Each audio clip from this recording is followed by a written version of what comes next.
Good evening to everyone. I'm Ikai from FSM Global. Welcome to this evening webinar, Investing for the Road to and Through Retirement.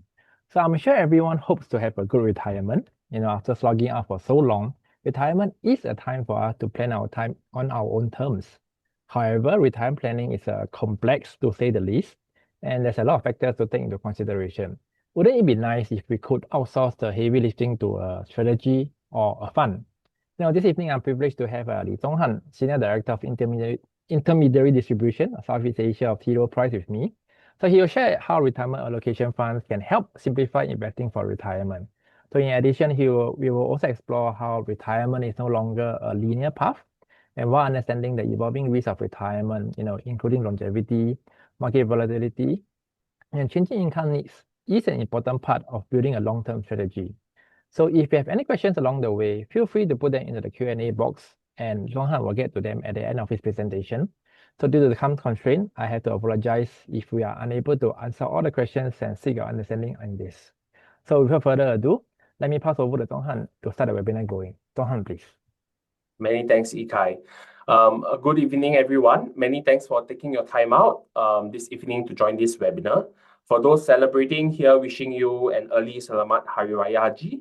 I'm Zhonghan, a Senior Director from Rowe Price, part of the team that covers the business in Southeast Asia.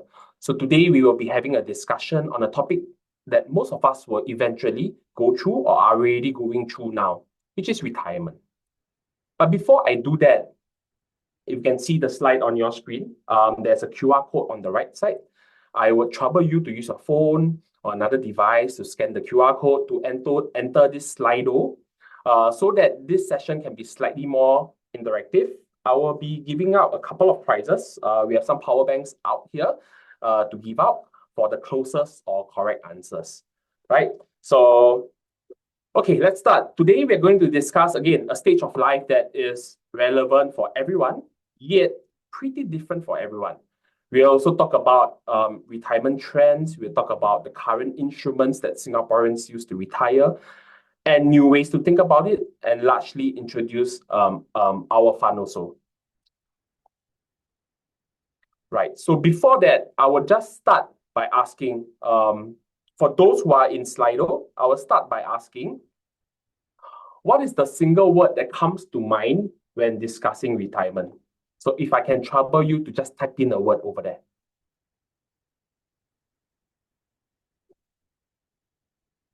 Remember the QR code bottom right? I'll give you some time to go in for you to type it in.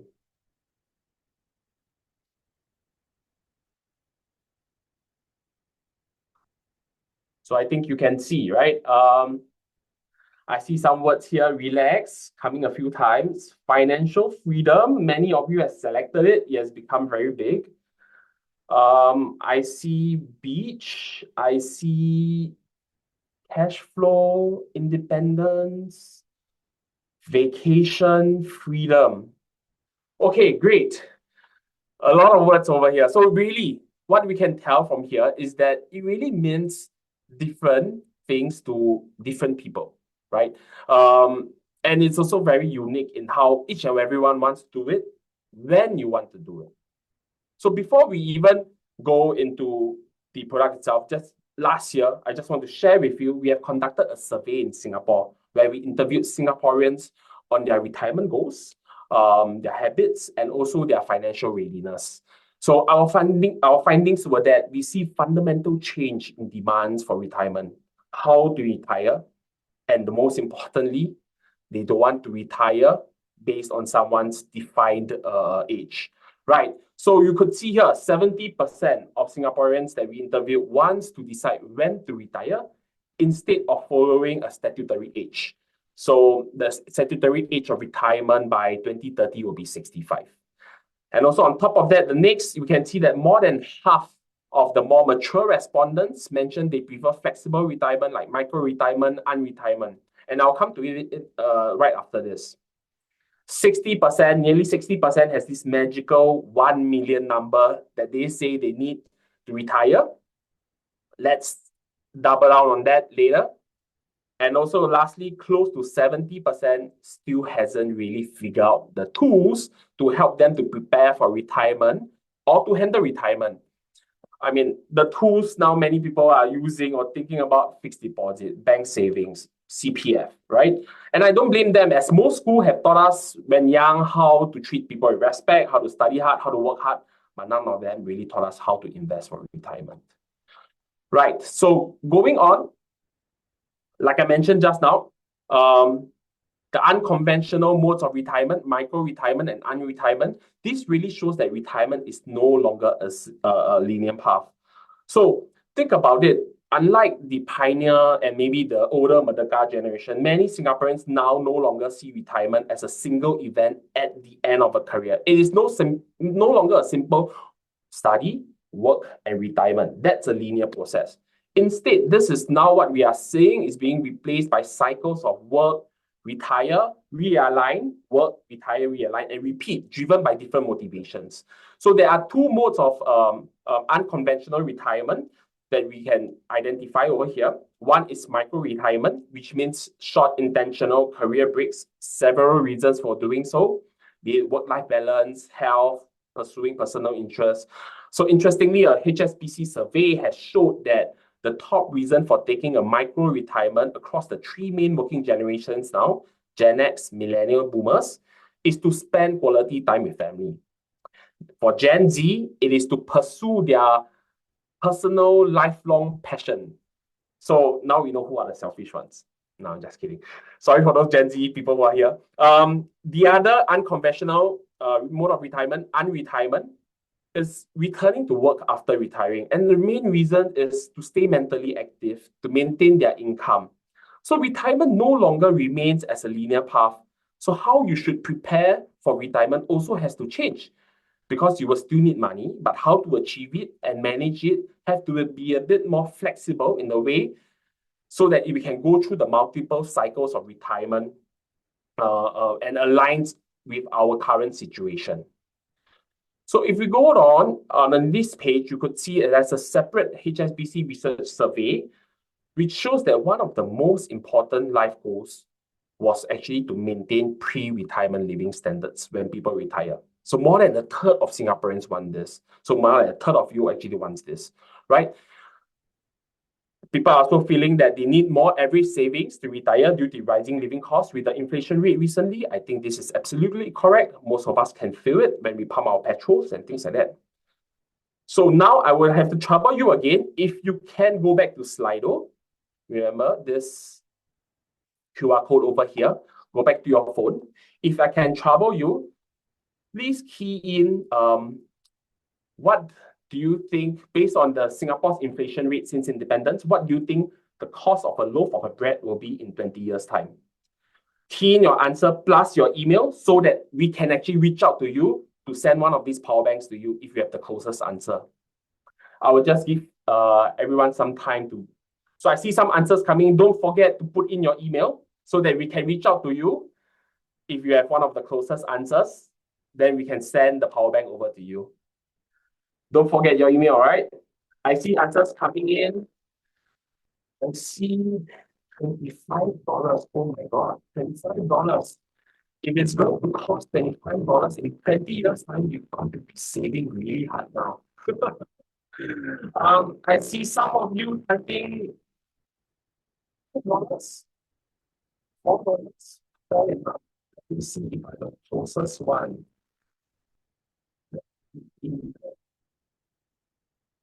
Okay, I see a closest answer now. Our stock is a bit very close. So things like Joshua, you one.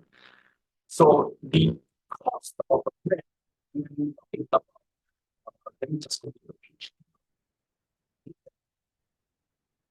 So bread, we use the 60-year inflation rate of Singapore is 4%.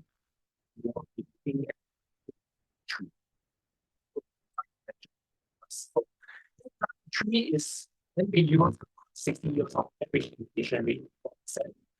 Really how much bread costs this. And again, I'm not talking about like this sour one, but three years. This one has longer ingredients list than some of the movies over here.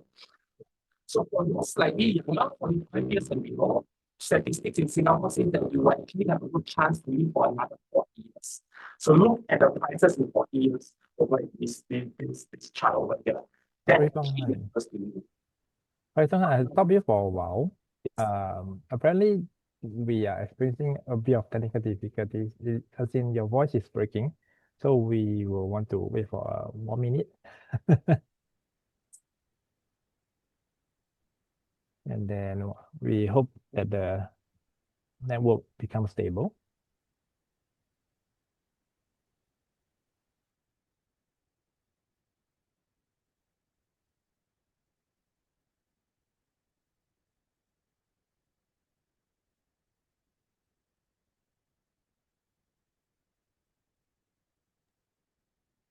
Okay.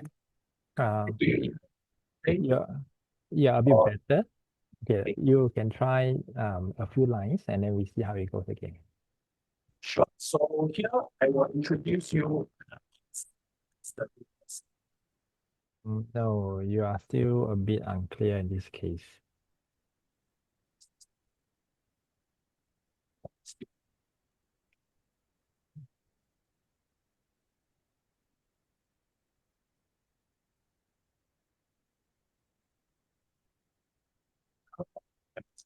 No.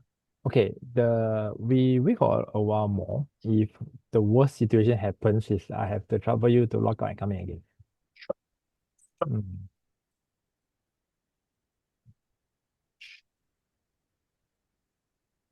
Is this Apologies. better now? Can you hear me better or it's the same? Oh yeah, way clearer. I think it's got to be the video. I'm sorry, guys. Anyway, you're not missing much. Yeah. Okay. So is it better if I turn off my video? Okay, I think this is fine. You can turn off the video for now, and then we just focus on the slides. Sure, let's try this. Anyway, the slides has more interesting information than my face. So, okay, here I'm trying to introduce another concept to you. That's the rule of 72. So the years for something to double in price is actually equal to 72 divided by the annual inflation rate. So if you were to take the lower inflation rate here, which is 2.2%, right? That's the past 20 years average inflation rate of Singapore.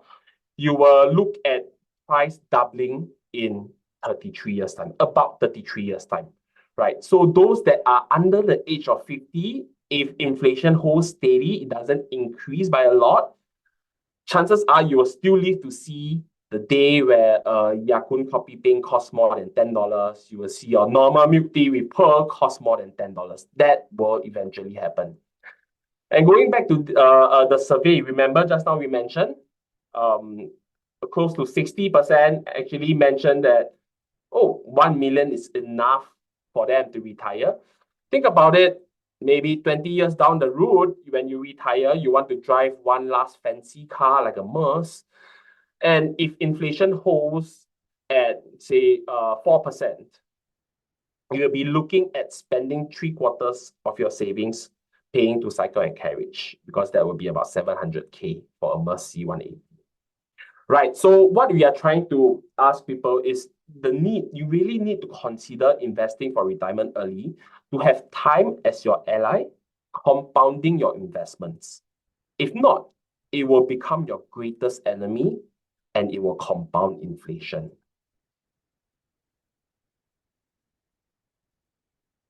So let's say, again, 1 million is enough for you to live to the average age of what we are looking here, life expectancy of Singapore, about 84 years old. What you're really also thinking about, 84 years old is just but the average. What if you are above average? Also think about it, 40 years ago, average Singaporeans live to only about 70 years old.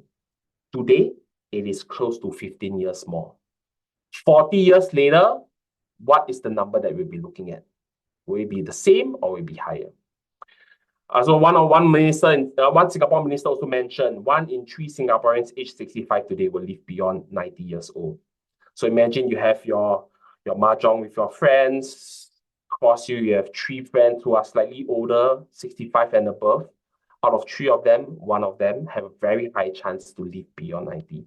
So the chances are, if you are going to plan your retirement amount, your nest egg, based on the amount you need today, with the life expectancy numbers of today, you would run into what we call longevity risk in the future. This is where we outlive the financial resources we set aside for retirement as we live longer due to advancements in healthcare, technology, better lifestyle. So the same question again, do we truly have enough? So based on a survey conducted by Endow Us, 74% of Singaporeans do not have enough for retirement, and sadly, 1/3 do not even have a retirement plan. So another simple approach of thinking how much is enough, and to fulfill that, one of the biggest goal in life is to maintain your pre-retirement lifestyle when you retire, is the 70% rule for retirement. Right? This is just a rough gauge. Some people may need more, some people may need less. Right? So what studies suggest is you will need about 70% of your pre-retirement income to maintain your current lifestyle. So imagine if you earn about $10,000 per month before you retire, the replacement income you need during retirement will be 10 times 0.7 across 20 years, will be about 1.68 million. That is needed to fund your life for the next 20 years. So we are assuming you are going to retire at 60 plus. That you will need about 1.68 million to fund your life for the next 20 years to achieve the kind of to maintain your current lifestyle, current retirement lifestyle compared to when you have not retired, right? So again, where does this 1 million magical number come from, where more than half of the Singaporean think is enough? That we are really unsure. So now we have a look at the retirement instruments that are available. 1/3 of them don't even know anything about this. So again, power of compounding. It works not just for inflation, it works for investment. So it's very key to be looking out to invest for retirement. But guess where it doesn't work well? The power of compounding really doesn't work well with those cash sitting in your standard savings account, getting you 0.05% interest. That doesn't work well at all. Right. So here we have a table of typically different types of retirement solutions used by Singaporeans aside from fixed deposit and savings. I didn't even include it. Each have its pros and cons.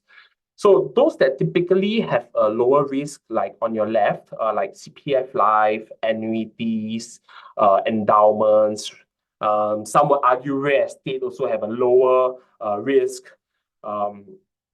Whereas on the right, you have things that are more traditional investments like stock and bonds, higher volatility. They have their own pros and cons. So on the left, for those with lower volatility, you actually see lower flexibility. You actually see long lock-in periods, high surrender fees for things like annuities, endowments, properties you can't be selling, buying every other week. CPF life, it really limits you in terms of your age, not in terms of your current situation, on when can you actually withdraw out the monies, right? And on the right, more flexibility, equity, fixed income REITs. Yes, they are more liquid, but again, it requires more hands-on managing. And it also comes with higher volatility. So what we are trying to say is that there's no free lunch in the world, other than something that I'll introduce you later. When these are the traditional retirement instruments that Singaporeans are using, yet they don't find it helping them to achieve the kind of retirement life that they want to achieve post-retirement or as they work towards retirement. So before we go into the solution, maybe let me share a little bit about who Rowe Price is, because maybe some of you may not have heard about us. We are an independent asset manager that's ranked top 10 in the world. We are founded close to 90 years ago, back in 1937, and we manage close to 1.8 trillion USD. So in terms of our retirement capabilities, we are a retirement leader in this space. So remember, I mentioned to you 1.8 trillion of AUM that we manage. 2/3 of them, 1.1 trillion, actually are retirement-related assets. We are also the number one largest active target date manager in the world. So active target dates are retirement funds. They call it retirement funds in the US. And we manage retirement plans for close to more than 2.4 million people. And we have over 20 years of experience doing so.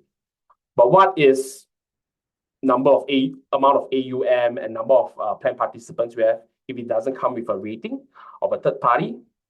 Well, here I have for you, Morningstar, a very reputable data analytics firm, has rated our retirement capability with a gold medalist rating, a high rating for our people, process, and firm. So this is the highest possible rating one can actually achieve already.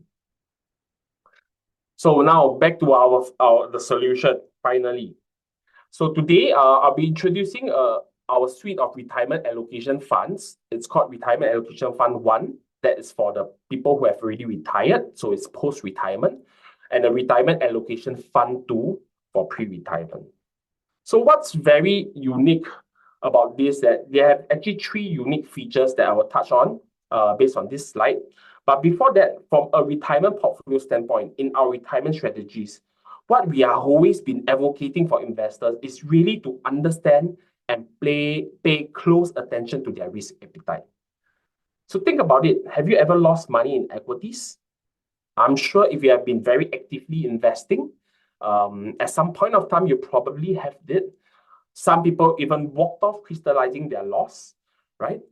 But I can share with you a statistics here. Since 1970s for global equities, on a 10-year rolling period, you really need to be very unlucky to lose money because less than 5% of the periods are actually negative. So why do you hear so many people losing the equity market then? So there's this famous phrase, right? I think it's been used so many times, and it's because it holds truth in it. It's not about timing the market, instead of time in the market. But think about it. What caused you to get out of the market, right? People don't think about the next question is, what makes one get out of the market? Well, what we think is this happens a lot of time due to a mismatch of risk appetite and portfolio volatility. And what we have seen with people who are investing for retirement or for investors by and large is that human nature is that you generally want to reduce your risk as you age. As you go towards retirement, as you are going through your retirement years, you actually want to reduce your risk. But when you invest, let's say in a certain investment 20 years ago, today, that may not be suitable. And the behavioral risk that actually caused you to crystallize the losses, will be at the worst possible timing, therefore leading to a bad investment decision. So what we have here, one of the key features we have to mitigate it is called a glide path design. So RAF, robust glide path design, R for robust glide path design. What it does is basically it gradually decreases your portfolio risk as you approach or continue your retirement journey. I will show you a little illustration for it later. The second key feature here is that by having your retirement investment in a fund format, it provides you the agility to switch between plans, right? Your plans change because you took on a micro-retirement or you came out of retirement, you did an unretirement. But imagine if you were locked in some of the instruments that I talked about earlier, where there is a long lock-in period, there's surrender cost, switching becomes very difficult. But when this kind of investments become housed in the fund format, you actually have the flexibility to switch when your current situation switches.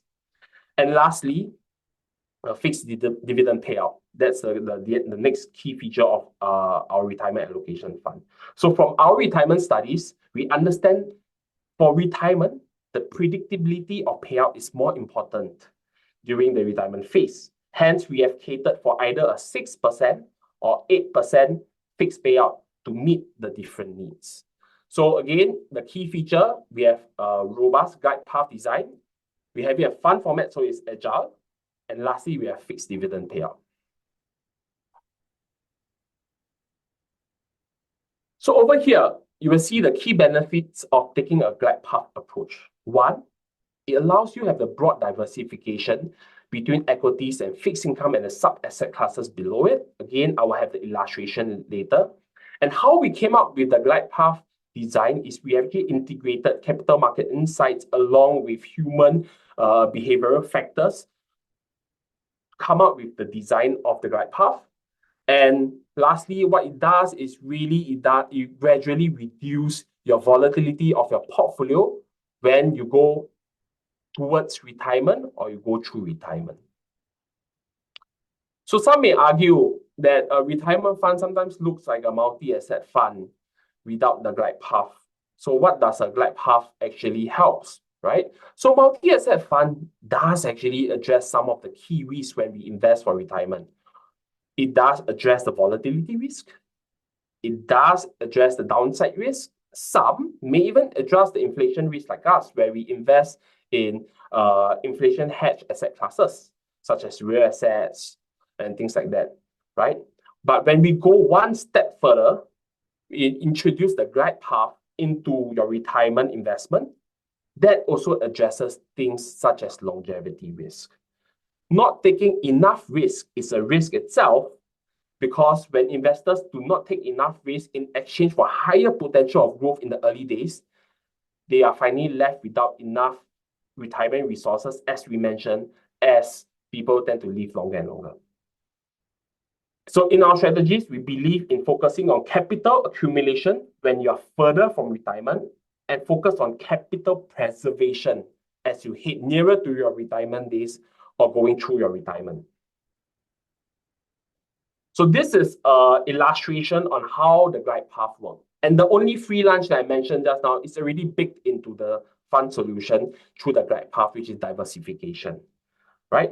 So if you look over here, you will see that the green part of the table over here, those are fixed income asset classes, and the blue part is the equity asset classes. And we actually even subdivide them into 6 different fixed income sub-asset classes and 11 different sub-asset equity classes.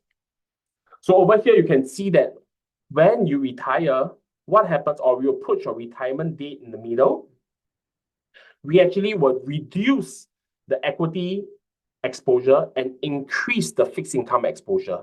And that will actually reduce the volatility of your portfolio. And that will actually, in a sense, trying to achieve what we call matching your risk, appetite risk, along with your current situation also, right? On top of that, you can see those 11 equity sub-asset classes, 6 fixed income sub-asset classes. Those are also chosen carefully based on the low correlation to each another. So they help to distribute the volatility across the whole market cycle.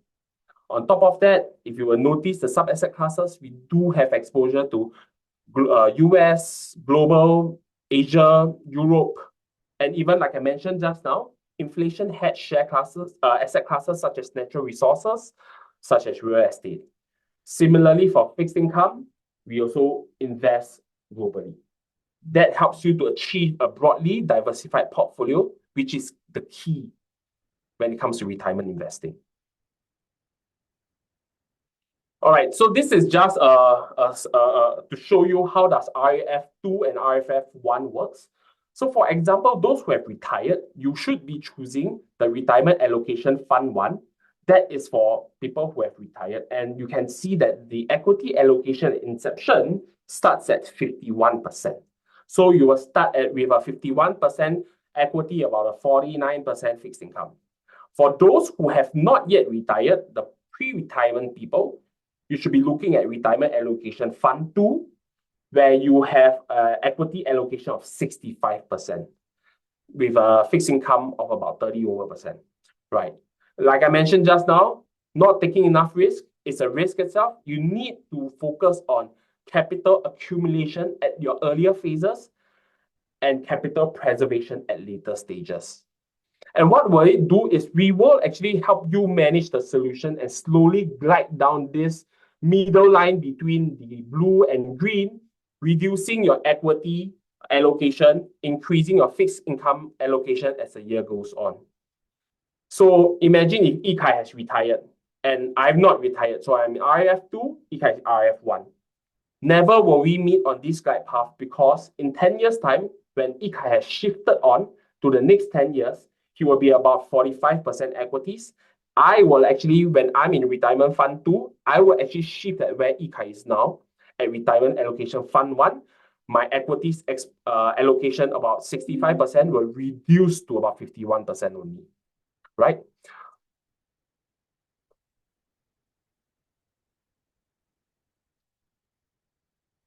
So just to show you some of our performance, the fund, we have done this fund in the US for over 20 years, and we have only recently brought it out to Asia. We have launched this last year, July, and you can see that since inception, it has fetched about 11.4% in terms of returns for Fund 1 and about 14% for Fund 2. So the returns are actually pretty strong. Year to date, both funds are up more than 4%. We have comfortably beat the inflation for this year already. Right, so before I open up for question, I just want to share some key takeaways over here. So one of the key takeaways I want to highlight again is with the increased focus on micro-retirement, unretirement, the unconventional modes of retirement, retirement is no longer linear but cyclical. You will really need flexibility when it comes to your retirement portfolio as you go through different cycles of retirement. You will need to add risk and de-risk as you go through different cycles of the retirement or when your plan actually changes, right? So really stay aligned with your changing risk appetite. That is very important to address the behavioral risk. Retirement is no longer defined by age. We don't think it's so. Many Singaporeans don't think it's so. Being flexible actually stands behind successful retirement plans. All right, with that, I hand the time back to Yikai. Thank you, Zhonghan. And we are now opening the floor to questions. Although it'll be nice to have retired now. But yes, we're opening the floor to questions. Feel free to type your questions in the Q&A box and Zhonghan will get to them. Okay, I get one question over here.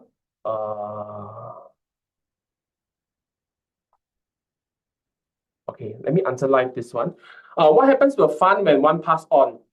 So this is something that you could, depending, you can treat it as a fund, any other fund also. Basically you hold. So when you pass on, it depends on what are the arrangements you have for next generation, right? Who receives the house, who receives the investment and things like that, right? So that is basically just treat this as really just any other fund that you invest in or any other assets that you have with you.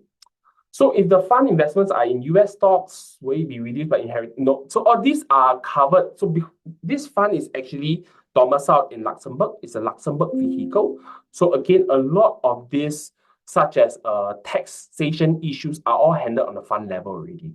You don't have to worry about it. What happens when you exit the fund?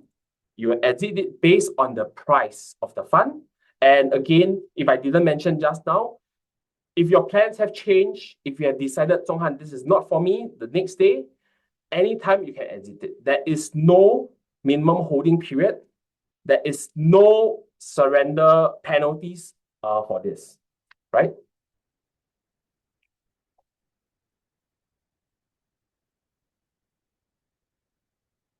So I have another question over here. How does this compare with CPF Life? Again, CPF Life is not a bad plan, right? It's just different. There are different pros and cons in different instruments over here. So like I mentioned just now, there are pros with CPF Life whereby you get sort of a guaranteed kind of interest over there. You get it at a certain age, however. So meaning it's not as flexible as, say, if you decided, okay, 55, I have enough, I don't need this, I'm going to retire, no one is going to pay it out to you, right? So you don't have the flexibility to change when your current life situation changes. Let's say you want a micro-retirement, you need a bit more funds, you cannot tap into it until you are age 60 or 65, right? So again, there's no free lunch. And some more for this, right? I think for CPF Life, I think you have to choose the schemes where there are differing monthly payouts. It's slightly different from having a globally diversified portfolio that can actually liquidate anytime that you want, that focuses on getting more, focuses on capital accumulation at the start and capital preservation. It's just very different things. I would see that you should be using, everyone has a CPF Life. You will have it eventually, but whether it is enough, like I mentioned just now, in terms of how inflation rate is and all, that's something to also consider, right?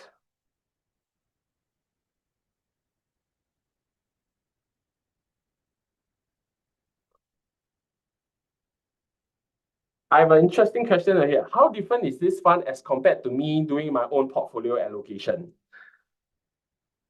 Well, of course you can do it,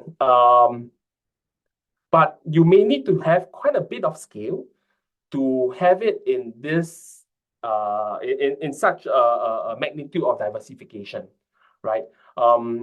You may have it. I'm not doubting that you may have it. You may have the funds to be able to achieve this kind of diversification. But again, it's not going to be easy. So what we do on top of guiding you down the right path, there is also what we call tactical asset allocation, where our portfolio manager will tilt a plus minus 10% to equities and fixed income depending on the current market conditions. So this is something that is added on that we actually also help to people to navigate the different market cycles, which just help to make the portfolio slightly more defensive when things are a little bit more uncertain.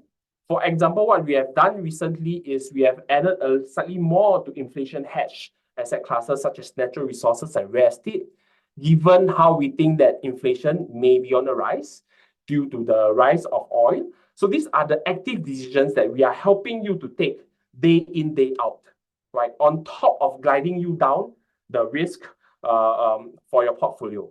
So this is something that it's easy for you to outsource to us. We will help you do it rather than have you. I'm not sure. Maybe it's something that you prefer to do. But for me, I would, as we go back to the question or the first question I had with people asking them, what do you think about retirement?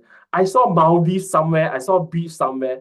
I think people would just want to have a worry-free, stress-free kind of situation whereby you want the monies to be working for you. Instead, you actively working for the monies. Let me see what other question we have over here.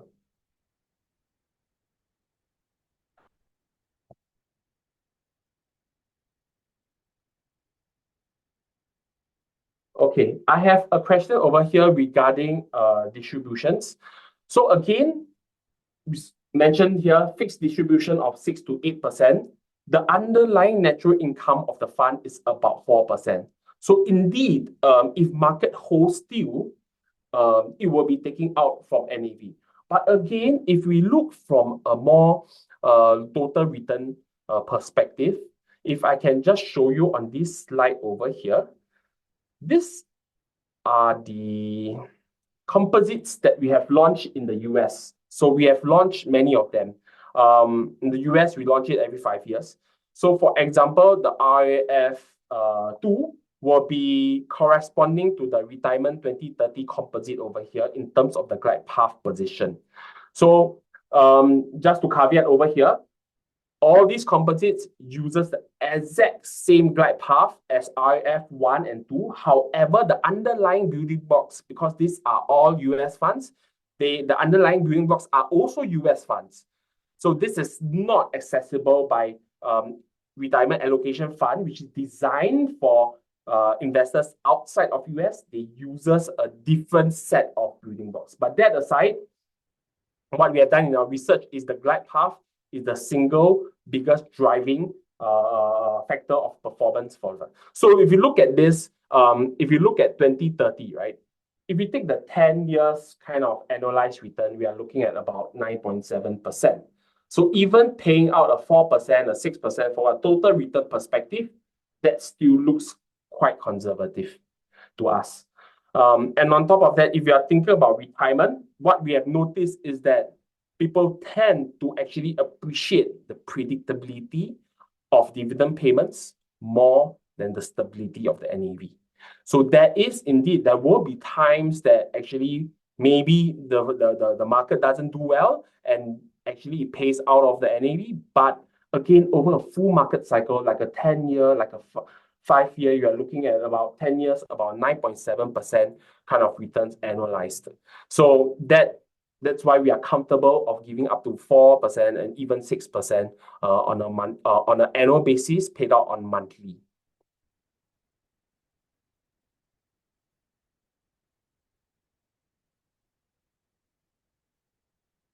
So I think I answered several of these 6% questions. Switching of the funds. So I believe you can switch it out. It is to be carried out manually upon request. Again, it is for you to determine whether your current life stage has changed. So when it has, you can do so manually. Nobody will be monitoring your life stages for you. Yeah.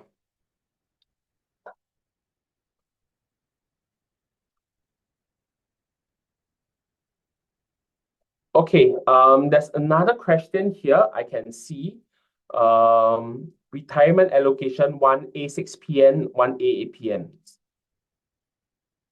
So the 8PN is the 8% share class we are talking about. So we do have the 4, we do have the 6, and we do also have the 8% payout in with IFAS. So actually you have 3 share classes to choose from based on your needs, based on your retirement needs.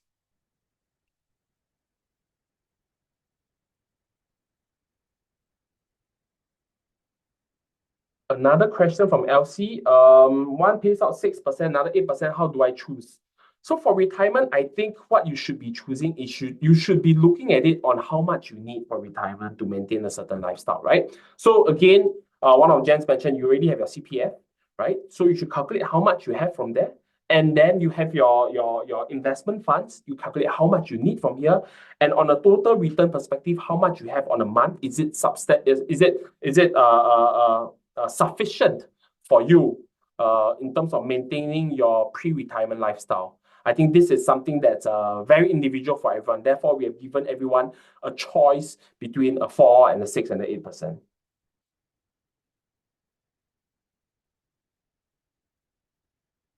So there's another question by Lian. Is the glide path fixed based on age? No. So how we have done so is we have looked at it from the years of retirement. Again, like I mentioned just now, one of our survey is that people are deciding to retire not based on their age. They want to get out of the whole concept of you reach a certain age, then you retire. Everyone wants to choose their own age of retiring. No one, as in minority of the people, wants to actually follow the statutory age. So what happens is that you cannot change my glide path gradient. I think that's one of the questions over there. So you cannot change it. But what you can do is actually when your situation change, you can actually go from fund 1 to fund 2. That's what you can do. But other than that, we will actually automatically glide the group of you down together. So for example, like I mentioned, I think I have the illustration over here. Yes. So for example, fund 1 in 2025, you would, when you start, right, 2026, you start off with about 50% in equities. 10 years down the road, I would have glide you to about 44% equities only. So that is something that we will do it automatically for you. We will shift it on a quarterly basis. So you will slowly, and it's not going to be 1 month, 1%. It's not even going to be 1 year, 1%. So it's quite a gradual shift along the year. So what it does is really it makes you very disciplined in terms of investing. Take the appropriate amount of risk you should be taking before or through your retirement days. How often is the dividend payout? We pay out on a monthly basis. depending on what you choose, the 6 or 8% per annum.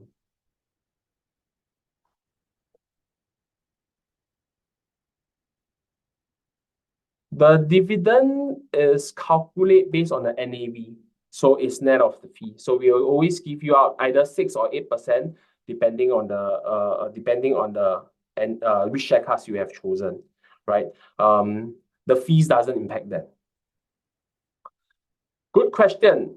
Finally, I get someone who wants to challenge me towards the benchmark. So we don't have a benchmark, but what we have over here, let me click answer live. Yeah, thanks for that question. What we have over here is we have what we call a S&P target date index, but it's not our benchmark at the end of the day. There are no benchmarks because we have our own proprietary glide path solution. So against the S&P target date index, which also uses a glide path, we have actually outperformed them in the last 20 years on a rolling 10-year periods, 99%. So we have actually shown that we can outperform an index like the S&P. And aside from that, we have also shown that we can outperform our peer group in terms of a rolling 10-year period for the last 20 years. We have outperformed 98% of the time.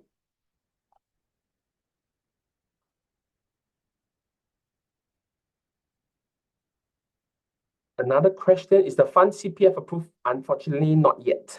No, the fund is not CPF approved yet.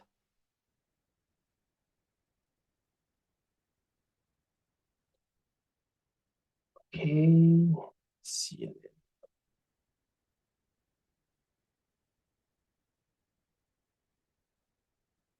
So there's another question I saw here, whether the Sing dollar share classes are hedged. Yes, the Sing dollar share classes are hedged.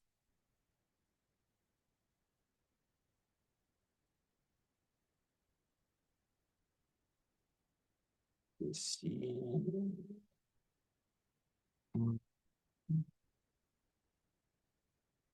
Okay, another question. I think this really highlights it also. Are both funds purely investing in equity and fixed income? Does it include derivatives?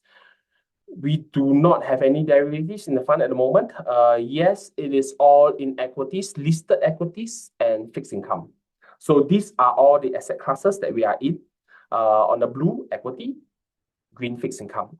We are not using any derivatives for now.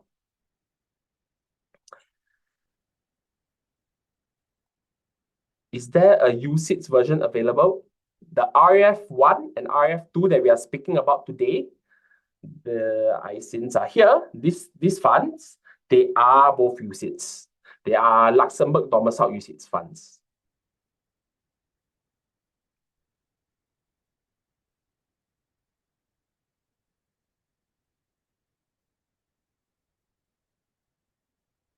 No, we don't have a Swiss franc share class, unfortunately.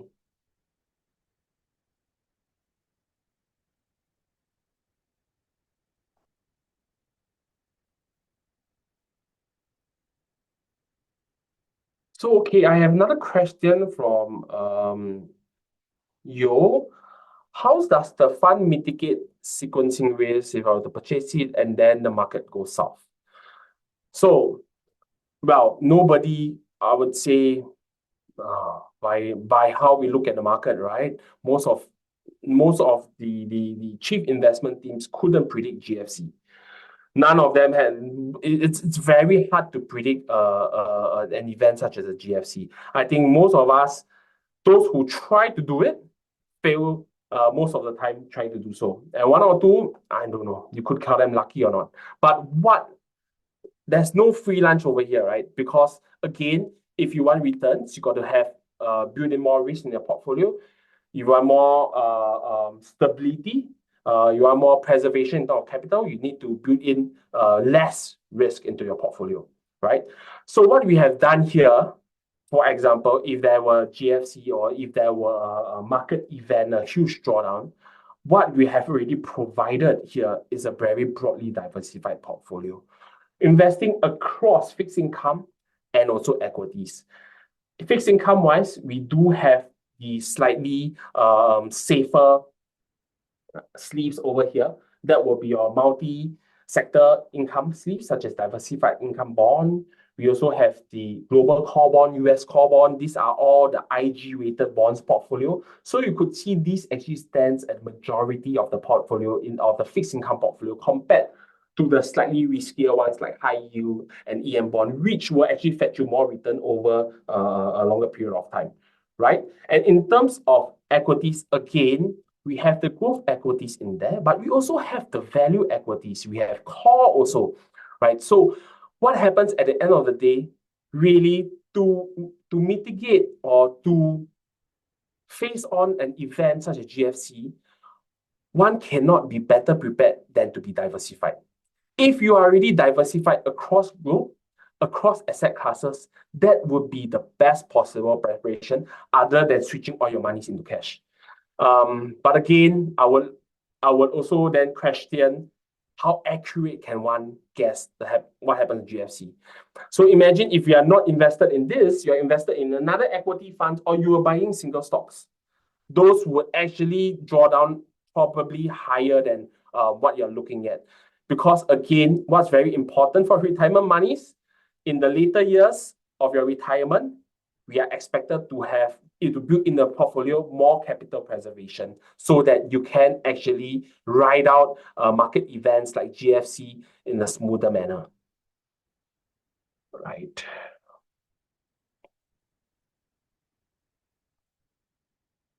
So if the equity market is in a slump, then you shouldn't be rebalancing. I mean, there are many thoughts about this. One thought is that you shouldn't be rebalancing. You should hold on to it and wait for it to recover. But again, there's another thought of averaging down, right? So there are multiple ways to think about it. There's no one way that's best, or probably the one way best actually is to actually invest in it again, back to the diversification angle. Be diversified so that you are not forced to actually liquidate or actually to crystallize the losses. That is the worst possible scenario one can happen to you. And on top of that, like I mentioned, again, this will be managed by our portfolio managers, Thomas and Wenting, where they will add on one more layer of TAA for you. So TAA stands for Tactical Asset Allocation. What that means is that on top of just bringing you down in terms of equities, increasing the fixed income as you go into your retirement, they also, depending on market situation, they can add on to more equities or decrease equities based on their experiences.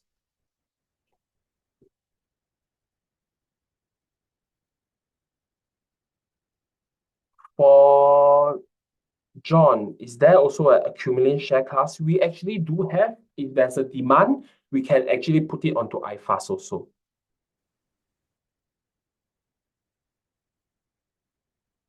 Let me have a look. Do we include private credit? No. Like I mentioned, these are the fixed income sleeves that we have. It doesn't include private credit. These are the equity sleeves that we have. It does not include private equity also.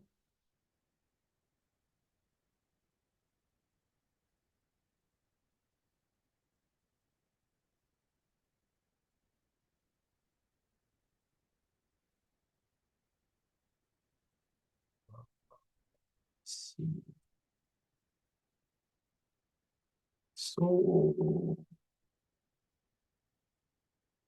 I have more compared to the yes retirement.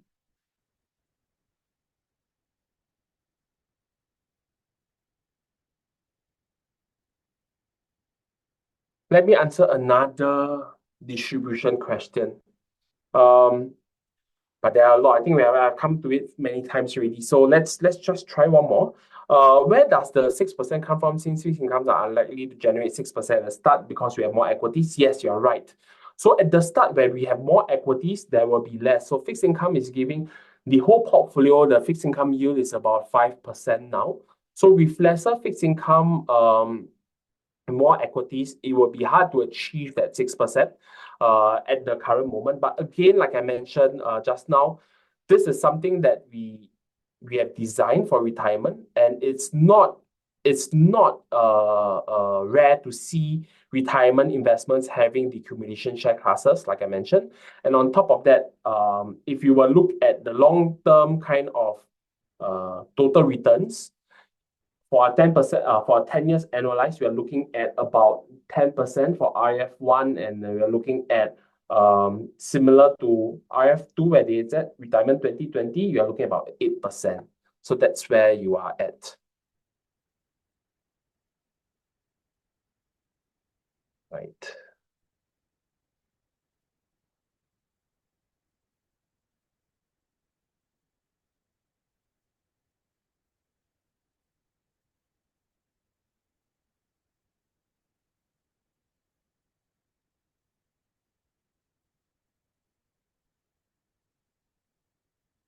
Okay, I have an interesting question over here.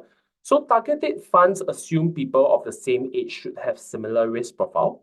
How does your glide path account for individual differences in wealth, CPF savings, or risk tolerance? So let me address them one by one. So yes, target date funds assume people of the same age should have similar risk profile. This is done in the US.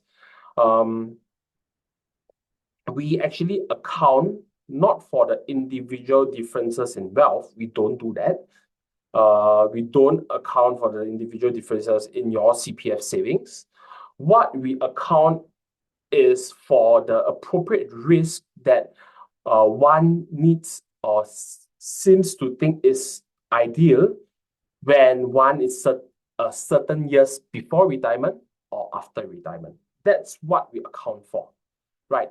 So if you are very wealthy, you can choose to invest more, you can choose to invest less, and again, then the amount of your dividend distribution to you, the 6 or 8%, will be different from maybe the guy next to you who have invested less than you, right? You have more than him. So that will basically account for your differences in wealth, whereby if you have invested more into the fund or you have topped up more into your CPF, you will get more money. Your nest egg is bigger when you retire, and congratulations, you will achieve your stress-free or your Maldives or your beach holidays more often than not, right? So that's what a glide path is accounting for. It really accounts for what we say the mismatch in terms of the risk appetite as one go into retirement. And again, like I mentioned, what happens when there's a mismatch? Many times behavioral risk steps in, and you do the worst possible kind of decision, which is sometimes to actually crystallize your losses at the wrong period, wrong point of time. The funds is for retail. So just to answer this question, the fund is more for retail than institutional, right? Because institutions, they do not look at investing like that. For institutional clients, they typically have different asset classes and already a targeted X% to there that they want to invest in. So institutional monies are slightly different from retail monies, where you are investing for yourself, but institution, they are investing for the longevity of the whole institution. So that's slightly different also. Yeah.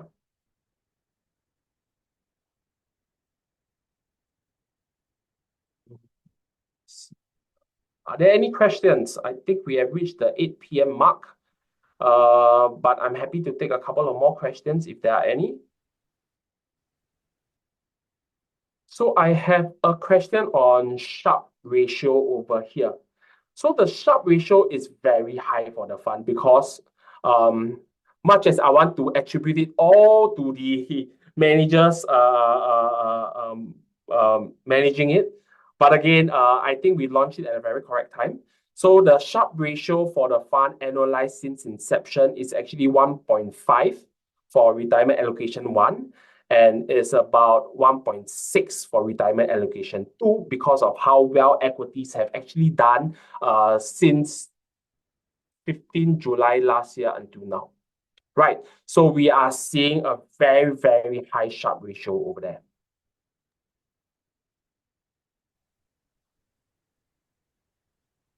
Okay.